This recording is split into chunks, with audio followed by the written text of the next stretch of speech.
Kita ke sorotan lain, saudara. Polisi menyebut identitas jasad di dalam toren di Kelurahan Pondok Aren, Tangerang Selatan, Banten adalah bandar narkotika jenis sabu yang bersembunyi saat pengejaran polisi. Polisi mengatakan Devi atau Depoy merupakan target operasi Polsek Pondok Aren dalam kasus narkotika jenis sabu. Setelah sebelumnya, polisi berhasil menangkap Aziz, kaki tangan pelaku, dengan barang bukti sabu seberat 1,6 gram.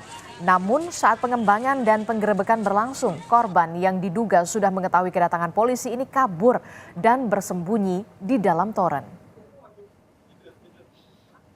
Setelah kita lakukan interogasi terhadap si A ini, pelaku yang ada di belakang ini, pelaku menyampaikan bahwa yang bersangkutan itu mengambil barang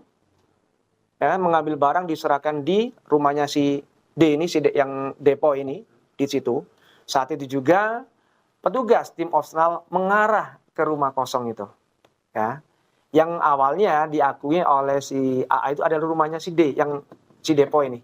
Kalau dari runtutan cerita yang disampaikan, DK itu adalah bagian dari BD, ya. Bandar ya Pak? Iya, bandar. Ya kandung. Sementara dari hasil otopsi terungkap bahwa Devi Karmawan tewas karena tenggelam. Polisi juga tidak menemukan adanya luka kekerasan ataupun penganiayaan baik benda tumpul maupun benda tajam di tubuh pelaku. Berdasarkan hasil otopsi juga diketahui bahwa jenazah Devi Karmawan mengalami pembusukan tingkat lanjut. Setelah kita otopsi, kita tidak dapatkan tanda-tanda kekerasan baik benda tumpul maupun benda tajam. Yang kita lihat adalah pembusukan lanjut. Kemudian dalam pemeriksaan urinnya kita dapatkan positif untuk sabu, ekstasi maupun ganja. Sebelumnya, saudara, Darmiati, ibu Devi Karmawan, merasa janggal melihat kematian anaknya yang tewas mengenaskan di dalam toren air.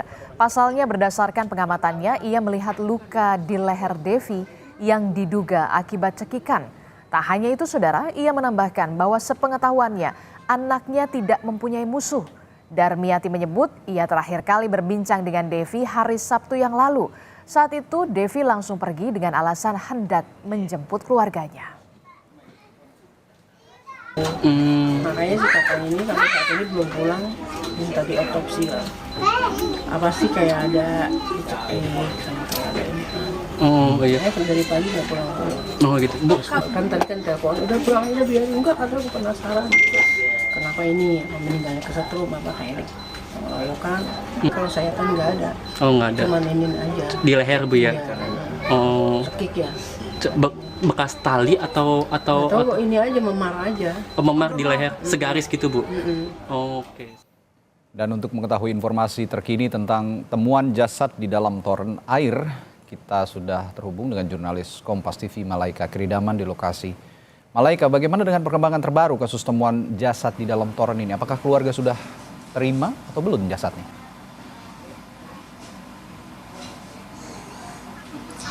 Ya, sampai dengan saat ini kami belum mendapatkan kabar terbaru terkait perkembangan kasus temuan jasad Devi Karmawan di dalam toren area Pondok Aren, Tangerang Selatan. Kabar terakhir, korban diduga bersembunyi di dalam toren untuk menghindari kejaran polisi usai kurir sabu berinisial AA ditangkap. Korban diduga masih menggunakan narkoba saat bersembunyi di dalam toren. Saat ini saya sedang berada di depan rumah pemilik toren di mana jasad Devi Karmawan ditemukan. Berdasarkan informasi yang saya dapatkan dari warga sekitar, pemilik toren tidak mengetahui bagaimana Devi Karmawan atau jenazah dapat memasuki toren miliknya karena posisi toren cukup berjarak dari rumahnya. Saudara, saat ini saya akan menunjukkan kepada Anda posisi toren yang kalau saya perkirakan jaraknya adalah sekitar 100 meter dari rumah pemilik toren. Dapat Anda lihat, saudara, sebentar. Ya, akses menuju toren memang sempit dan juga berair, dan terdapat pula garis polisi sehingga kami tidak dapat memasuki area sekitar toren di mana jasad Devi Karmawan ditemukan. Sampai saat ini, Darmayati, ibu dari Devi Karmawan, dikabarkan masih merasa janggal atas kematian anaknya karena menyebut sempat menemukan luka cekikan di tubuh anaknya. Darmayati juga menambahkan kematian anaknya adalah sebuah kejanggalan karena Devi di lingkungannya dan juga di area sekitar dinilai baik dan juga tidak mempunyai musuh. Namun sampai saat ini pihak kepolisian masih juga belum menemukan adanya luka kekerasan baik penganiayaan ataupun kekerasan baik benda tumpul maupun benda tajam di tubuh jenazah. Radi. Ya, Malaika, lalu apakah ada kemungkinan polisi melakukan penyelidikan lebih lanjut soal penemuan jasad di dalam toren ini? Ya, Kepala Rumah Sakit Polri Kramat Jati Jakarta Timur Brigjen Pol Haryanto mengatakan polisi sudah mengecek ataupun melakukan tes urin dan hasilnya jenazah Devi Karmawan positif mengandung narkotika jenis sabu, ekstasi dan juga ganja. Karena temuan tersebut, tim dokter forensik RS Polri telah menyerahkan hasil tes ke pihak penyidik untuk proses penyelidikan ataupun penyidikan lebih lanjut. Saat ini jenazah Devi sudah dimakamkan di dekat kediaman rumah keluarga pada Selasa malam lalu. Radi. Baik, terima kasih. Malaika Keridaman melaporkan langsung dari Tangerang Selatan, Banten.